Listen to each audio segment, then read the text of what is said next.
皆さんごきげんよう、上川薫です。今回取り上げる話題は、日本にいる中国人留学生がスパイとして活動していることについて取り上げていこうと思います。日本は一般的に言って、他の国と比べるとスパイ天国と呼ばれるような国です。そのために日本国内において、日本の政府機関やもしくは日本企業に対するスパイ行為はやられ放題やられているのではないかといったことが以前からずっと言われ続けている国です。今回ご紹介する記事というのはその中においても中国によるスパイ活動の一端がわかるニュースです。日本で活動しているスパイがどのような経緯で日本でスパイ活動を行っているか、早速事例を見ていきましょう。成績トップだった中国人留学生は母国の依頼を断れずスパイ活動の末端に転落した。夢を持つ若者を引き込む中国軍の情報活動、日本へのサイバー攻撃関与の疑いで国際手配へ。警視庁公安部は昨年12月、中国人民解放軍による日本へのサイバー攻撃に関与した疑いで、中国籍の元留学生、王建斌容疑者の逮捕状を取った。すでに出国しているため、公安部は国際刑事警察機構 ICPO を通じて国際手配する方針だ。王容疑者が来日したのは12年前。もともとは日中貿易のビジネスを夢見る優秀な若者だった。日本国内での足取りを追った結果、民間人を利用した中国の情報活動の一端が浮かび上がった。中国は2017年施行の国家情報法で自国民に情報活動への協力を義務化。彼もその末端で使われたとみられている。2012年春、大阪市にある日本語学校の卒業式、誇らしげな表情を浮かべて賞状を持つスーツ姿の王容疑者の姿があった。成績トップで卒業生代表としてスピーチもした。おとなしい性格で先生たちにも好かれていた。今年5月、取材に応じた同級生の中国人男性が振り返った。王容疑者がこの学校に入学したのは2010年春、中国で勤めていた小売会社を辞め、24歳での留学だった。この同級生が当時の印象を語る。工場やコンビニでアルバイトをたくさん掛け持ちして自立した生活を送っていた。勉強にも熱心だった。学校関係者によると将来は日中の貿易ビジネスに携わりたいと話していた。日本語学校卒業後は同じ大阪市内にある私立大の経営学の学部に進学。夢に向け順調に歩んでいた。61419部隊、日本の USB メモリーが欲しい。捜査関係者によると交流サイト SNS のメッセージを通じて最初に依頼があったのは大学時代だ。依頼主は女性。公安部の後の捜査で人民解放軍のサイバー攻撃部隊61419部隊、山東省青島市に拠点に所属する軍人の妻と判明した。この女性とは王容疑者が来日する前の勤務先の元上司から紹介され知り合った。 USB メモリー自体の郵送はもちろん違法でも何でもない。王容疑者は依頼に応え通販サイトで購入して中国に送った。引き換えに報酬を受け取ったという。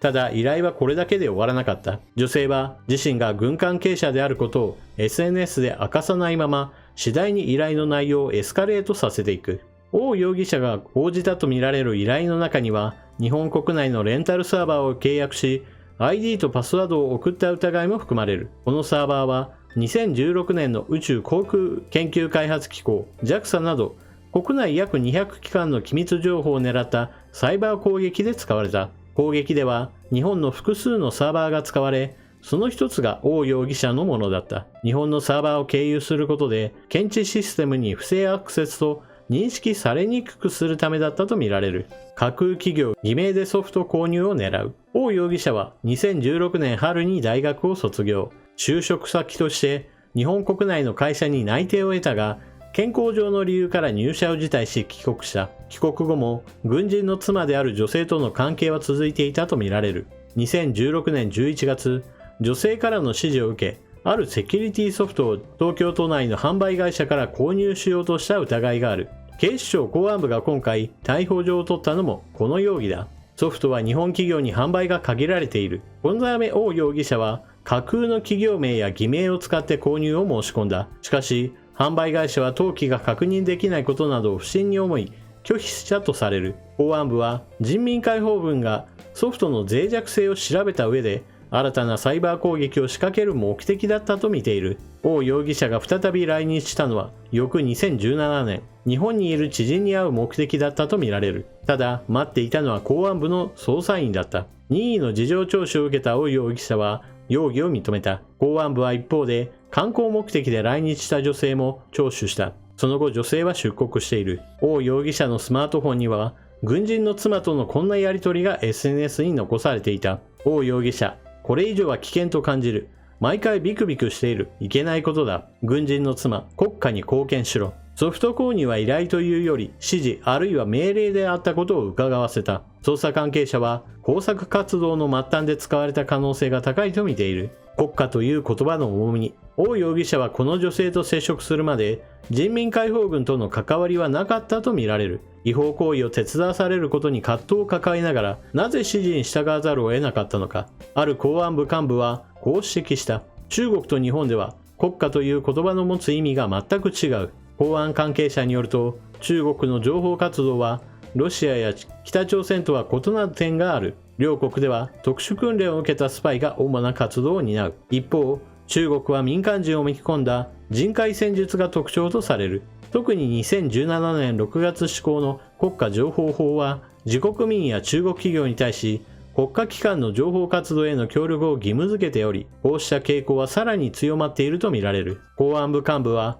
日本が好きで普通に生活している中国人が、ある日突然、中国当局の指示でスパイ行為を働かざるを得なくなるという状況があると明かす。先端技術をめぐる米中対立の激化を背景に、日本でも経済安全保障の重要性が叫ばれる中、警察当局は中国による情報活動の実態解明に力を入れ、動向を注視している。今回ご紹介した記事においては、民間人がスパイとして活用されているよ。それは中国の国内法に基づいて命令が下されているよといったことが紹介されていました。中国のこのような法律というのは何か秘密の法律ではなく、日本側からもそのような法律があるということを認識できるような公の法律です。決して誰にも知られないところでこのような法律が制定され国家機密になっているものではありません。ですからこのような法律があるということが分かっている以上、このようなことが起こるというのも基本的には予測できる範囲内の出来事です。中国にとっては今回民間人を活用した、それも中国人留学生を使ったものだったわけですが、基本的に日本の留学生制度というのは中国や韓国といった近場の国に対する優遇といったものをはっきりとしているために、世界中から留学生を呼び寄せるではなくて、やたらめったら中国人留学生が多いというかなりいびつな構造になっています。そのために日本国内においても自民党の進める留学生政策について非常に激しい批判が行われています。例えば岸田総理は直近では留学生というのは国の宝ですよという発言を行いました。本来であればこのことはそれ自体は間違ってはいません。あの国で留学しようと思い描いて、そして実際に教育を受けて、その国に高度人材として定着する可能性があるとすれば、それは国の宝として十分なり得るからです。実際問題、アメリカに留学する、例えばインド工科大学の卒業生などが目覚ましい才能を見せて、アメリカでベンチャー企業を立ち上げ大きな会社に育つなんていうことも別に珍しくはありませんし、そのような IT 系の人材などはアメリカの IT 産業を発達させる一つ人材の宝庫ともなっているのです。しかし日本国内において岸田総理が留学生は国の宝だと言った時に、そこに凄まじい批判が加わる理由というのは、先ほども述べたようにやたらめったら中国からの留学生を受け入れて、それに伴って日本に対する恩恵がもたらされているかといえばそうではないよと多くの人が疑問視しているからです。今回取り上げたように中国は国内法においてスパイ行為をすることを支持することができるといったことが紹介されています。そのために今回紹介されたようなスパイ活動の一端を担っていたのが、別にスパイ活動をしようと思って留学生としてやってきていなかった人物であったとしても、仕事を手伝わされ、それによって日本国内でのスパイ活動を助長させていたというのです。このように日本に対して害を与える可能性が高いですよということが分かっている以上、本来政治がやるべきなのはこのような問題に対して対処、解決策を用意しておくことです。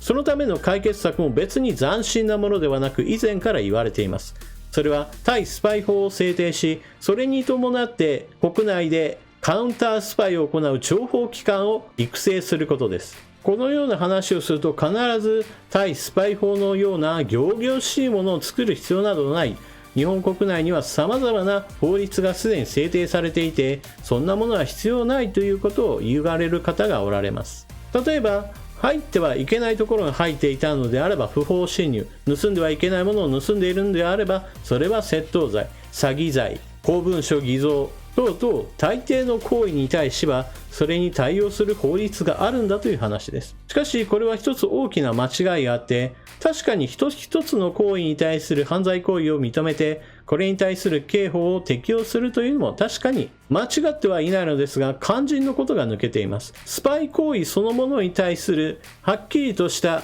罪を与えていないということです。他の国においてはスパイ行為を行った場合、そのスパイに対して死刑を求刑することがあります。これは別に珍しいものではないと言えるでしょう。一方において日本におけるスパイ行為というのは、先ほども述べたように一つ一つの行為に対する犯罪を適用するものの、はっきりとこの人はスパイだから罪なんだといった言い方はしません。そこが大きな問題なわけです。スパイ法を作るというのは、そのようなスパイ行為を行おうとしている側に対してはっきりと抑止力を効かせるとともに、実際にスパイ行為を行っているものを捉えたときに、それは国家として一つ相手国との外交カードにすることさえできるのです。そして諜報機関を作るべきだという話をすると、必ずのように出てくるのが、日本にはこれに該当するような公安であったり内調があるんであればから、わざわざそのようなはっきりと諜報機関ですと名乗るような機関を作るべきではないし、作る必要もないという人たちがいます。しかしこれについても問題があって、日本国内における公安であったり内調といったものは、それぞれが一つずつは基本的には小粒な組織であり、しかもそれらの組織は主導権争いをしていて、決して一つの連携して巨大な組織になっているわけではありません。ですから対スパイ法もないし、本格的な諜報機関もないといった問題を本来であれば政治は解決しなければならないし、取り組むべきなのです。というわけで今回の動画をまとめると、中国人留学生がスパイとして使われることがある。そしてそのような形でスパイに使われる人物本人は別にスパイとしてやってきたわけではなくて、中国の国内法をもとにして指示を受けてスパイ活動の一端を担うことがある。日本はそれに対して十分な取り締まりを行うことができないために、なかなか捕まえることができない。捕まえたとしても重大犯罪者として捉えることもできる、そのような法律もないといったことが今の日本の問題です。対スパイ法を作り、本格的な諜報機関を育成し、それらの活動をもってして留学生をしっかりとスパイを排除する、そのような形にして中国に対するはっきりと警戒感を示し、純粋に日本で勉強して、そして日本でもしかしたら日本企業の発展に貢献する人物を残すということが日本の政治のすべきことです。それができないのであれば、岸田総理の言っているような留学生は国の宝だという言葉は全くの嘘800であり、今後も批判され続けて当然だと私は思います。皆さんは今回のことをどのように思われるでしょうか。ぜひともコメントしていってください。それでは動画を最後までご視聴いただきありがとうございました。チャンネル登録していない方はぜひともチャンネル登録を、そして動画を見合ったら評価ボタンのクリックもよろしくお願いします。それでは次の動画でまとめにかかりましょう。またね。